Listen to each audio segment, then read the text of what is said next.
आता गणेश भक्तांसाठी एक मोठी आणि महत्त्वाची बातमी. जानेवारीमध्ये पीओपीच्या गणेश मूर्तींवर घातलेली बंदी मुंबई उच्च न्यायालयाने उठवली. त्यामुळे गणेशोत्सव मंडळांना मोठा दिलासा मिळालाय. यातील 6 फुटांपर्यंतच्या गणेश मूर्तींचं कृत्रिम तलावातच विसर्जन करणं बंधनकारक करण्यात आलंय. तर 6 फुटांवरील गणेश मूर्तींचं विसर्जन समुद्रामध्ये करण्यास परवानगी देण्यात आली आहे. हा दिलासा पुढच्या वर्षीच्या मागे गणेशोत्सवापर्यंतच कायम असणार आहे. त्यामुळे गणेशोत्सवासाठी अवघा 1 महिना राहिलेला असतानाच या निर्णयामुळे सगळीकडे उत्साहाचं वातावरण पाहायला मिळतं.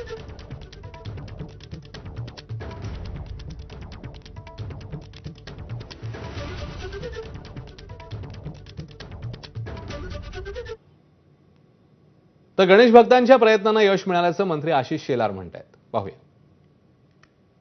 काँग्रेसच्या काळात एकंदरीत या सणावर नख लावण्याचे काम झालं.